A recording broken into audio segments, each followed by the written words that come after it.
Spain Europe के दक्षिण पश्चिमी कोने में स्थित एक ऐसा देश है जहां हर मोड़ पर एक नई कहानी इंतजार करती है। ये इबेरियन प्रायद्वीप का एक बड़ा हिस्सा है जो अटलांटिक महासागर और भूमध्य सागर के बीच एक सेतु की तरह खड़ा है। जब हम आसमान से इस भूमि को देखते हैं तो एक अद्भुत नजारा सामने आता है। उत्तर में पिरेनीज के बर्फीले पहाड़ फ्रांस के साथ एक प्राकृतिक सीमा बनाते हैं, तो दक्षिण में जिब्राल्टर की चट्टानें अफ्रीका की ओर इशारा करती हैं। यह भूमि सिर्फ मैदानों और पहाड़ों का संगम नहीं, बल्कि संस्कृतियों, इतिहास और जीवन शैलियों का एक विशाल कैनवास है जहां हर रंग अपनी अलग पहचान रखता है।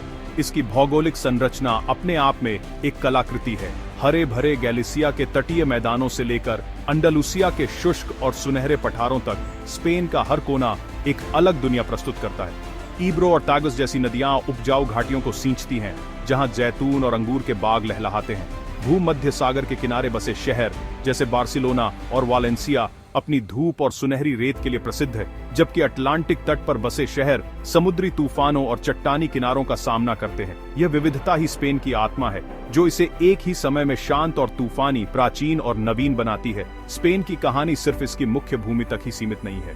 भूमध्य सागर में बालियारिक द्वीप समूह, जिसमें मलोर्का और इबीजा जैसे प्रसिद्ध द्वीप शामिल हैं, अपनी पार्टी संस्कृति और शांत समुद्र तटों के लिए जाने जाते हैं।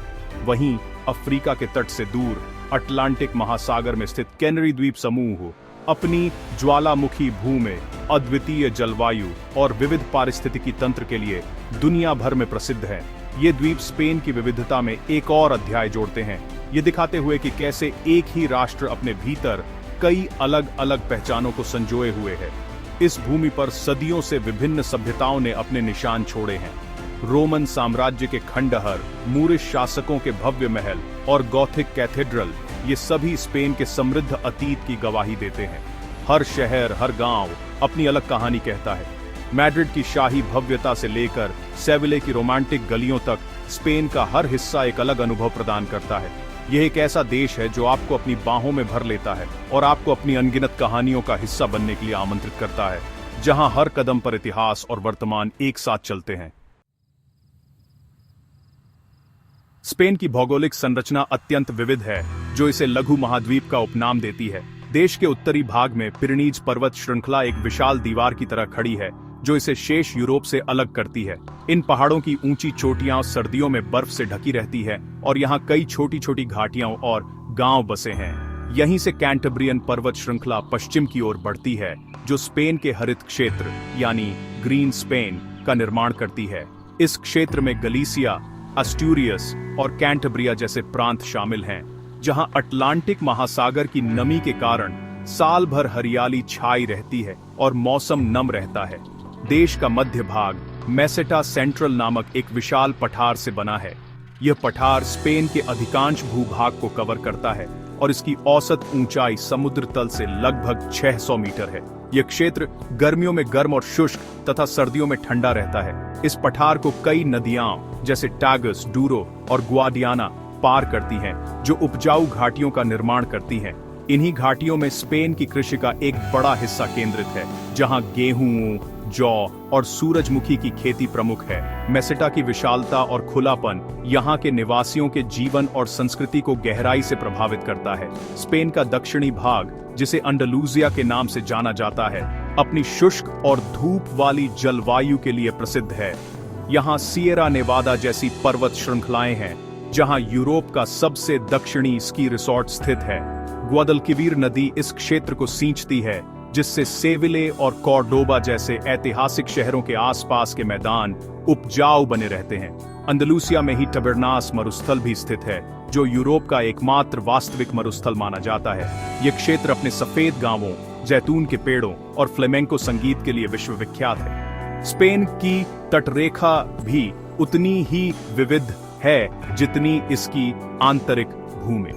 भूमध्य सागर का तट, जिसे कोस्टा डेल सोल और कोस्टा ब्रावा जैसे नामों से जाना जाता है, अपने शांत समुद्र और सुनहरी रेत के लिए पर्यटकों के बीच लोकप्रिय है। इसके विपरीत अटलांटिक तट, जिसे कोस्टा दा मॉर्टे यानी मौत का तट भी कहा जाता है, अपने चट्टानी किनारों और शक्तिशाली लहरों के लिए जाना जाता है। इन तटों पर बसे मछली पकड़ने वाले गांव आज भी अपनी पारंपरिक जीवन शैली को बनाए हुए हैं। यह भौगोलिक विविधता स्पेन को एक ऐसा देश बनाती है जहां कुछ ही घंटों की यात्रा में आप बर्फीले पहाड़ों से गर्म रेगिस्तान और शांत समुद्र तटों तक पहुंच सकते हैं। स्पेन के शहर इसके इतिहास, संस्कृति और आधुनिक आकांक्षाओं का जीता जागता प्रतिबिंब है। राजधानी मैड्रिड देश के भौगोलिक केंद्र में स्थित एक जीवंत महानगर है। यह अपनी शाही भव्यता, विश्व स्तरीय कला संग्रहालयों जैसे प्राडो और रीना सोफिया और कभी न सोने वाली रात्रि जीवन के लिए जाना जाता है। मैड्रिड की सड़कें हमेशा लोगों से भरी रहती हैं, चाहे वे तपस बार में दोस्तों के साथ समय बिता रहे हों या रिटेरो पार्क की शांति का आनंद ले रहे हों। यह शहर स्पेन की राजनीतिक और आर्थिक धुरी है, जहां परंपरा और आधुनिकता का संतुलन स्पष्ट रूप से दिखाई देता है। बार्सिलोना, कैटेलोनिया की राजधानी, भूमध्य सागर के तट पर बसा एक और प्रमुख शहर है। यह अपनी अनूठी वास्तुकला, विशेष रूप से एंटोनी गौदी के कार्यों के लिए विश्व प्रसिद्ध है। सग्राडा फैमिलिया, चर्च और पार्क ग्यूएल जैसे स्थान हर साल लाखों पर्यटकों को आकर्षित करते हैं। बार्सिलोना एक रचनात्मक और प्रगतिशील शहर है, जिसकी अपनी अलग कैटलन पहचान और भाषा है। इसकी गॉथिक क्वार्टर की संकरी गलियों से लेकर आधुनिक ओलंपिक बंदरगाह तक, यह शहर अपने निवासियों और आगंतुकों को एक अनूठा अनुभव प्रदान करता है, जो कला, डिजाइन और नवाचार से भरपूर है। दक्षिण में अंडलूसिया क्षेत्र में सेविले, कॉर्डोबा और ग्रेनाडा जैसे शहर मूरिश विरासत की अनमोल धरोहर हैं। सेविले फ्लेमेंको नृत्य का जन्मस्थान, अपने विशाल कैथेड्रल, जिराल्डा टॉवर और स्पेन स्क्वायर के लिए प्रसिद्ध है। कॉर्डोबा का मेस्क्विटा कैथीड्रल एक अद्वितीय वास्तुशिल्प चमत्कार है, जो एक मस्जिद और कैथेड्रल का मिश्रण है। ग्रेनाडा में स्थित अल्हाम्ब्रा पैलेस इस्लामी वास्तुकला का एक उत्कृष्ट उदाहरण है, जिसके सुंदर आंगन और जटिल नक्काशी दर्शकों को मंत्रमुग्ध कर देते हैं। ये शहर आपको समय में पीछे ले जाते हैं और स्पेन के बहुसांस्कृतिक अतीत की याद दिलाते हैं। इन बड़े शहरों के अलावा स्पेन में कई छोटे लेकिन आकर्षक शहर भी हैं। उत्तर में बिल्बाओ गुगेनहाइम संग्रहालय के साथ एक औद्योगिक शहर से एक कला केंद्र में बदलने का एक सफल उदाहरण है। वॉलेंसिया अपने city of arts and sciences और प्रसिद्ध पाया के लिए जाना जाता है, भविष्य की ओर देखता है। सैंटियागो डे कंपोस्टेला प्रसिद्ध कमीनो डे संतियागो तीर्थयात्रा का अंतिम पड़ाव एक आध्यात्मिक केंद्र है। टोलेडो, जिसे 3 संस्कृतियों का शहर कहा जाता है, ईसाई, यहूदी और मुस्लिम विरासत का एक सुंदर संगम प्रस्तुत करता है। हर शहर अपनी अनूठी कहानी और चरित्र के साथ स्पेन की विविधता को और समृद्ध करता है। स्पेन की वास्तुकला इसकी हजारों साल की यात्रा का एक खुला दस्तावेज है, जहां हर युग ने अपनी अमिट छाप छोड़ी है। रोमन साम्राज्य के प्रभाव को आज भी मेरिडा के थिएटर और एम्फीथिएटर, सेगोविया के विशाल एक्वाडक्ट और टैरागोना के खंडहरों में स्पष्ट रूप से देखा जा सकता है। ये संरचनाएं रोमन इंजीनियरिंग और शहरी नियोजन की उत्कृष्टता का प्रमाण है, जो 2000 साल बाद भी पूर्णता से खड़ी हैं। इन स्मारकों के माध्यम से हम उस समय की कल्पना कर सकते हैं जब स्पेन रोमन साम्राज्य का एक महत्वपूर्ण हिस्सा था, जिसे हिस्पानिया के नाम से जाना जाता था। ये पत्थर आज भी उस गौरवशाली अतीत की कहानियां सुनाते हैं। 8वीं शताब्दी में मूरों के आगमन ने इबेरियन प्रायद्वीप की वास्तुकला में एक नया और शानदार अध्याय जोड़ा। इस्लामी या मूरिश वास्तुकला अपनी जटिल टाइल वर्क, घोड़े की नाल के आकार के मेहराबों, शांत आंगनों और पानी के रचनात्मक उपयोग के लिए जानी जाती है। इसका सबसे उत्कृष्ट उदाहरण ग्रेनाडा का अल्हाम्ब्रा पैलेस है, जो स्वर्ग की एक सांसारिक प्रतिकृति माना जाता है। कॉर्डोबा का मेज़क्विटा, जिसके विशाल प्रार्थना हॉल में सैकड़ों स्तंभ हैं, और सेविले का अल्काज़र भी मूरिश कला और डिजाइन के बेहतरीन नमूने हैं। यह शैली स्पेन की पहचान का एक अभिन्न अंग बन गई है। ईसाई रिकॉन्क्विस्टा के बाद गॉथिक शैली का उदय हुआ, जिसने स्पेन के कई शहरों के क्षितिज को बदल दिया।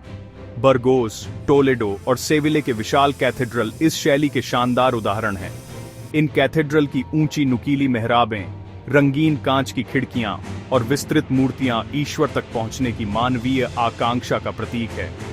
बाद में पुनर्जागरण और बारोक शैलियों ने भी स्पेन की वास्तुकला को प्रभावित किया, जैसा कि मैड्रिड के रॉयल पैलेस और एल एस्कोरियल मठ की भव्यता में देखा जा सकता है। हर शैली ने पिछली शैलियों के तत्वों को आत्मसात किया, जिससे एक अनूठी स्पेनिश वास्तुकला का विकास हुआ। 20वीं और 21वीं सदी में स्पेन ने आधुनिक और भविष्यवादी वास्तुकला को भी अपनाया है। बार्सिलोना में एंटोनी गौदी का मॉडर्निज्म आंदोलन, जिसमें प्रकृति से प्रेरित आकृतियों का उपयोग किया गया, एक क्रांतिकारी कदम था।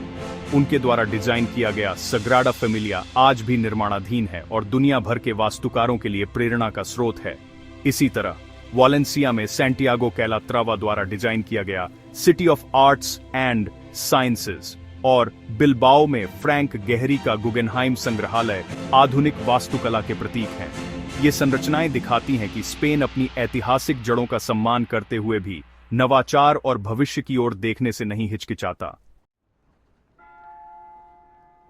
स्पेन की संस्कृति भावनाओं, जुनून और जीवंतता का एक अद्भुत मिश्रण है जो इसके संगीत, नृत्य, त्योहारों और कला में गहराई से समाया हुआ है। फ्लेमेंको, जो अंदालूसिया की जिप्सी संस्कृति से उभरा है, सिर्फ एक नृत्य और संगीत शैली नहीं बल्कि आत्मा की एक गहरी अभिव्यक्ति है। इसमें गिटार की धुन, गायक की दर्द भरी आवाज, नर्तक के शक्तिशाली फुटवर्क और दर्शकों की भावनात्मक प्रतिक्रिया सब कुछ शामिल होता है। यह दुख, खुशी, प्रेम और हानि की कहानियों को बयां करता है और सच कहें तो इसे अनुभव करना स्पेन की आत्मा को छूने जैसा है। बुलफाइटिंग, जिसे कोरिदा दे तोरोस कहा जाता है, स्पेन की एक और गहरी जड़ें जमा चुकी यद्यपि विवादास्पद परंपरा है। यह सिर्फ एक खेल नहीं बल्कि एक कला और अनुष्ठान माना जाता है जिसमें मैटडोर और बैल के बीच साहस, कौशल और सम्मान का प्रदर्शन होता है। यह परंपरा प्राचीन काल से चली आ रही है और पाब्लो पिकासो और अर्नेस्ट हेमिंग्वे जैसे कई कलाकारों और लेखकों के लिए प्रेरणा का स्रोत रही है।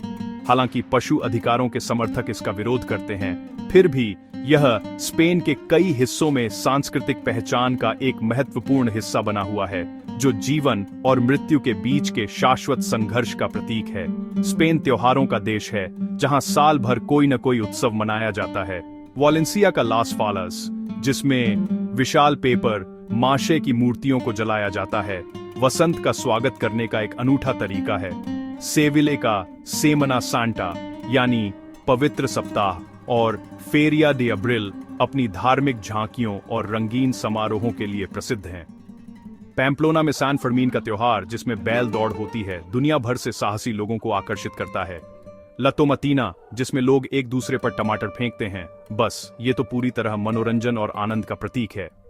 ये त्योहार स्पेनिश लोगों के सामाजिक जीवन और सामुदायिक भावना का केंद्र है। स्पेन की कला और फुटबॉल भी इसकी सांस्कृतिक पहचान के प्रमुख स्तंभ हैं। डिएगो वेलाजक्वेज, फ्रांसिस्को गोया, पाब्लो पिकासो और साल्वाडोर डाली जैसे कलाकारों ने दुनिया को कला की कुछ सबसे महत्वपूर्ण कृतियां दी हैं। उनका काम प्राडो और रीना सोफिया जैसे संग्रहालयों में संरक्षित है। वहीं फुटबॉल स्पेन में एक धर्म की तरह है। रियल मैड्रिड और एफसी बार्सिलोना जैसे क्लबों के बीच की प्रतिद्वंद्विता यानी एल क्लासिको दुनिया भर में देखी जाती है। स्पेनिश लोग अपने क्लबों के प्रति अत्यधिक भावुक होते हैं और मैच के दिन शहरों का माहौल उत्साह और जुनून से भर जाता है। सच में यह जुनून स्पेनिश संस्कृति के हर पहलू में झलकता है। स्पेनिश भोजन इसकी संस्कृति की तरह ही विविध, क्षेत्रीय और सामाजिक है। यह सिर्फ पेट भरने का साधन नहीं बल्कि दोस्तों और परिवार के साथ समय बिताने का एक महत्वपूर्ण हिस्सा है। स्पेनिश भोजन की सबसे प्रसिद्ध अवधारणा तपस है। ये छोटे छोटे व्यंजन होते हैं जिन्हें आमतौर पर पेय के साथ परोसा जाता है। पतातस ब्रावास यानी मसालेदार सॉस के साथ तले हुए आलू, गम्बास आल आजिलो मतलब लहसुन में पके झींगे, और टोर्टिला एस्पैनोला यानी आलू और प्याज का आमलेट, ये कुछ क्लासिक तपस हैं। तपस कल्चर लोगों को एक बार से दूसरे बार जाने और विभिन्न प्रकार के व्यंजनों का स्वाद लेने के लिए प्रोत्साहित करता है, जिससे यह एक सामाजिक अनुभव बन जाता है। पाया, जो वालेंसिया क्षेत्र से उत्पन्न हुआ है, स्पेन का सबसे प्रतिष्ठित व्यंजन माना जाता है। परंपरागत रूप से यह एक बड़े सपाट पैन में चावल, केसर, सब्जियों और खरगोश या चिकन के मांस के साथ बनाया जाता है। तटीय क्षेत्रों में समुद्री भोजन वाला पाया अधिक लोकप्रिय है। पाया बनाना एक सामुदायिक गतिविधि है जिसे अक्सर रविवार को या त्योहारों पर परिवार और दोस्तों के लिए तैयार किया जाता है। इसका स्वाद और बनाने की प्रक्रिया दोनों ही स्पेनिश जीवन शैली के प्रतीक हैं। धैर्य, साझा करना और अच्छे भोजन का आनंद लेना। स्पेन के हर क्षेत्र का अपना अलग खान पान है।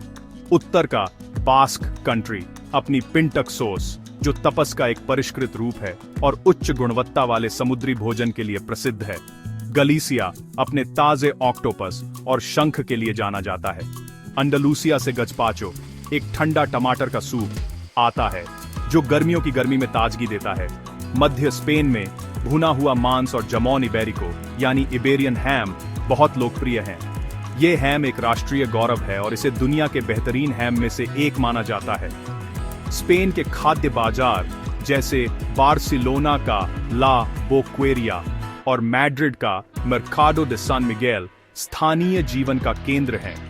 ये बाजार सिर्फ ताजी सामग्री खरीदने की जगह नहीं, बल्कि जीवंत सामाजिक केंद्र भी हैं, जहां आप स्थानीय उत्पादकों से मिल सकते हैं और ताजे बने व्यंजनों का आनंद ले सकते हैं। स्पेन में भोजन की गुणवत्ता पर बहुत जोर दिया जाता है, चाहे वह ताजी मछली हो, जैतून का तेल, पनीर या शराब। यहाँ भोजन करना एक अनुभव है जो सभी इंद्रियों को संतुष्ट करता है और स्पेन की समृद्ध कृषि, विरासत और जीवन के प्रति प्रेम को दर्शाता है। स्पेन का इतिहास सभ्यताओं के उत्थान और पतन, साम्राज्यों के निर्माण और संस्कृतियों के टकराव की एक जटिल और आकर्षक कहानी है। प्राचीन काल में इबेरियन और सेल्टिक जनजातियां इस भूमि पर बसी थीं। इसके बाद फोनीशियन और यूनानियों ने तटीय व्यापारिक चौकियां स्थापित की। लेकिन स्पेन के इतिहास में पहला बड़ा मोड़ तब आया जब रोमन साम्राज्य ने इसे अपने अधीन कर लिया और इसे हिस्पानिया नाम दिया। रोमनों ने यहाँ शहर, सड़कें, पुल और एक्वाडक्ट बनाए और लैटिन भाषा और ईसाई धर्म की नींव रखी। उनका प्रभाव आज भी स्पेन की भाषा, कानून और वास्तुकला में जीवित है। रोमन साम्राज्य के पतन के बाद विसिगोथ जनजातियों ने स्पेन पर शासन किया, लेकिन 711 ईस्वी में एक और महत्वपूर्ण घटना घटी। उत्तरी अफ्रीका से मूरिश यानी अरब और बर्बर सेनाओं का आक्रमण। उन्होंने लगभग पूरे प्रायद्वीप पर कब्जा कर लिया और अगले 700 वर्षों तक यहाँ शासन किया। इस अवधि को अल अंदलस के नाम से जाना जाता है। मूरिश शासकों ने विज्ञान, गणित, चिकित्सा और दर्शन में अभूतपूर्व प्रगति की। उन्होंने कॉर्डोबा को यूरोप का सबसे बड़ा और सबसे उन्नत शहर बनाया। उनकी वास्तुकला, कृषि तकनीकें और सांस्कृतिक विरासत आज भी दक्षिणी स्पेन में स्पष्ट रूप से दिखाई देती हैं। मध्य युग के दौरान उत्तर के ईसाई राज्यों ने धीरे धीरे मूरों से अपनी भूमि वापस लेने के लिए एक लंबा संघर्ष शुरू किया, जिसे रिकॉन्क्विस्टा कहा जाता है। ये संघर्ष 1492 में ग्रेनाडा के पतन के साथ समाप्त हुआ, जब फर्डिनेंड और इसाबेला ने स्पेन को एक एकीकृत ईसाई राज्य के रूप में स्थापित किया। यही वह वर्ष था जब क्रिस्टोफर कोलंबस ने उनकी सहायता से अमेरिका की खोज की, जिससे स्पेनिश स्वर्ण युग की शुरुआत हुई। अगले कुछ शताब्दियों तक स्पेन एक विशाल वैश्विक साम्राज्य बन गया, जिसकी संपत्ति और शक्ति का कोई सानी नहीं था। 20वीं सदी स्पेन के लिए उथल-पुथल भरी रही। 1936 से 1939 तक चले विनाशकारी गृहयुद्ध के बाद जनरल फ्रांसिस्को फ्रैंको ने एक तानाशाही स्थापित की, जो लगभग 4 दशकों तक चली। 1975 में फ्रैंको की मृत्यु के बाद स्पेन ने लोकतंत्र की ओर एक शांतिपूर्ण संक्रमण किया। राजा जुआन कार्लोस प्रथम ने इस प्रक्रिया में महत्वपूर्ण भूमिका निभाई। आज स्पेन एक स्थिर संवैधानिक राजतंत्र और एक जीवंत लोकतंत्र है, जो यूरोपीय संघ और नाटो का एक महत्वपूर्ण सदस्य है। इसका इतिहास संघर्ष, सह अस्तित्व और लचीलेपन की एक शक्तिशाली गाथा है। स्पेन की अर्थव्यवस्था एक आधुनिक, विविध और सेवा उन्मुख अर्थव्यवस्था है, जो यूरोजोन की चौथी सबसे बड़ी अर्थव्यवस्था है। पर्यटन इसका सबसे महत्वपूर्ण स्तंभ है, जो हर साल लाखों लोगों को आकर्षित करता है और देश के सकल घरेलू उत्पाद में एक बड़ा योगदान देता है। स्पेन के धूप वाले समुद्र तट, ऐतिहासिक शहर और समृद्ध संस्कृति इसे दुनिया के सबसे लोकप्रिय पर्यटन स्थलों में से एक बनाते हैं। पर्यटन उद्योग होटल, रेस्तरां, परिवहन और मनोरंजन जैसे क्षेत्रों में लाखों लोगों को रोजगार प्रदान करता है, जिससे यह स्थानीय अर्थव्यवस्थाओं के लिए एक जीवन रेखा बन जाता है। कृषि भी स्पेन की अर्थव्यवस्था का एक पारंपरिक रूप से मजबूत क्षेत्र रहा है। देश जैतून के तेल का दुनिया का सबसे बड़ा उत्पादक है और इसके जैतून के बाग अंदलूसिया और कस्टीला ला मंचा के परिदृश्य पर हावी हैं। स्पेन फलों और सब्जियों का भी एक प्रमुख यूरोपीय निर्यातक है, विशेष रूप से खट्टे फल, टमाटर और मिर्च। स्पेन की शराब विशेष रूप से रियोजा और रिबेरा देल दुएरो क्षेत्रों से अंतर्राष्ट्रीय स्तर पर प्रसिद्ध है। मछली पकड़ने का उद्योग खासकर गलीसिया और बास्क कंट्री में भी अर्थव्यवस्था का एक महत्वपूर्ण हिस्सा है, जो देश को उच्च गुणवत्ता वाले समुद्री भोजन प्रदान करता है। विनिर्माण और उद्योग भी स्पेन की आर्थिक संरचना में महत्वपूर्ण भूमिका निभाते हैं। देश में एक मजबूत ऑटोमोबाइल उद्योग है, और यह यूरोप के सबसे बड़े कार निर्माताओं में से एक है। फैशन और कपड़ा उद्योग भी महत्वपूर्ण हैं, जिसमें ज़ारा, मैंगो और डेजिग्वल जैसे वैश्विक ब्रांड स्पेन से ही हैं। इसके अलावा स्पेन ने उच्च तकनीकी क्षेत्रों जैसे एरोस्पेस, फार्मास्यूटिकल्स और जैव प्रौद्योगिकी में भी महत्वपूर्ण प्रगति की है। यह देश की अर्थव्यवस्था को अधिक ज्ञान आधारित और प्रतिस्पर्धी बनाने में मदद कर रहा है। हाल के वर्षों में स्पेन ने नवीकरणीय ऊर्जा के क्षेत्र में एक वैश्विक नेता के रूप में अपनी पहचान बनाई है। देश ने पवन और सौर ऊर्जा में भारी निवेश किया है और इसकी पवन चक्कियां और सौर फार्म अब देश की बिजली का एक बड़ा हिस्सा पैदा करते हैं। ये न केवल जलवायु परिवर्तन से लड़ने में मदद करता है, बल्कि ऊर्जा आयात पर देश की निर्भरता को भी कम करता है। इसके अलावा स्पेन का AVE high speed rail network Europe में सबसे व्यापक में से एक है, जो प्रमुख शहरों को कुशलतापूर्वक जोड़ता है और टिकाऊ परिवहन को बढ़ावा देता है। यह सब स्पेन को एक प्रगतिशील और भविष्योन्मुखी राष्ट्र के रूप में स्थापित करता है। स्पेन का वैश्विक प्रभाव इसके विशाल साम्राज्य के दिनों से कहीं आगे तक फैला हुआ है। इसका सबसे स्थायी योगदान स्पेनिश भाषा है, जो आज दुनिया में दूसरी सबसे अधिक बोली जाने वाली मातृभाषा है। 840 करोड़ से अधिक लोग इसे अपनी पहली भाषा के रूप में बोलते हैं और यह 20 से अधिक देशों की आधिकारिक भाषा है। लैटिन अमेरिका से लेकर संयुक्त राज्य अमेरिका और अफ्रीका के कुछ हिस्सों तक स्पेनिश भाषा संस्कृतियों को जोड़ने और संचार को सुविधाजनक बनाने में एक महत्वपूर्ण भूमिका निभाती है। सेर्वांटीज इंस्टीट्यूट जैसे संगठन दुनिया भर में स्पेनिश भाषा और संस्कृति को बढ़ावा देने के लिए काम करते हैं, जिससे स्पेन का सांस्कृतिक प्रभाव और मजबूत होता है। एक प्रमुख यूरोपीय शक्ति के रूप में स्पेन अंतर्राष्ट्रीय संबंधों में एक सक्रिय भूमिका निभाता है। ये यूरोपीय संघ और नाटो का एक प्रतिबद्ध सदस्य है। यूरोपीय संघ के भीतर स्पेन आर्थिक नीतियों, आप्रवासन और सुरक्षा जैसे मुद्दों पर एक महत्वपूर्ण आवाज है। ये लैटिन अमेरिका के साथ यूरोप के संबंधों को मजबूत करने में भी एक पुल का काम करता है, जिसके साथ इसके गहरे ऐतिहासिक और सांस्कृतिक संबंध हैं। स्पेन संयुक्त राष्ट्र के शांति अभियानों में भी सक्रिय रूप से भाग लेता है और वैश्विक चुनौतियों जैसे आतंकवाद और जलवायु परिवर्तन से निपटने के लिए अंतर्राष्ट्रीय सहयोग का समर्थन करता है। खेल की दुनिया में भी स्पेन का दबदबा स्पष्ट है। स्पेनिश फुटबॉल क्लब जैसे रियल मैड्रिड और एफसी बार्सिलोना दुनिया भर में करोड़ों प्रशंसकों के साथ वैश्विक ब्रांड हैं। स्पेन की राष्ट्रीय फुटबॉल टीम ने विश्व कप और यूरोपीय चैंपियनशिप जीतकर अपनी श्रेष्ठता साबित की है। टेनिस में राफेल नडाल जैसे खिलाड़ी देश के लिए एक प्रेरणा है। साइकिलिंग, बास्केटबॉल और मोटर स्पोर्ट्स में भी स्पेनिश एथलीटों ने अंतर्राष्ट्रीय स्तर पर उत्कृष्ट प्रदर्शन किया है। यह खेल उत्कृष्टता न केवल राष्ट्रीय गौरव को बढ़ाती है, बल्कि दुनिया भर में स्पेन की एक सकारात्मक और गतिशील छवि भी प्रस्तुत करती है। भविष्य की ओर देखते हुए स्पेन नवाचार, स्थिरता और सामाजिक प्रगति पर ध्यान केंद्रित कर रहा है। यह नवीकरणीय ऊर्जा में एक अग्रणी है, उच्च गति वाली रेल जैसे टिकाऊ बुनियादी ढांचे में निवेश कर रहा है और जैव प्रौद्योगिकी और डिजिटल अर्थव्यवस्था जैसे उच्च तकनीकी उद्योगों को बढ़ावा दे रहा है। स्पेन के लोग अपनी लचीलापन और जीवन के प्रति प्रेम के साथ इस यात्रा के केंद्र में हैं। किसान, कलाकार, वैज्ञानिक और उद्यमी सभी मिलकर एक ऐसे भविष्य का निर्माण कर रहे हैं जो अपनी समृद्ध विरासत का सम्मान करता है और साथ ही 21वीं सदी की चुनौतियों और अवसरों को भी गले लगाता है। स्पेन की कहानी अभी खत्म नहीं हुई है। ये लगातार विकसित हो रही है, जो दुनिया के लिए प्रेरणा का स्रोत बनी हुई है।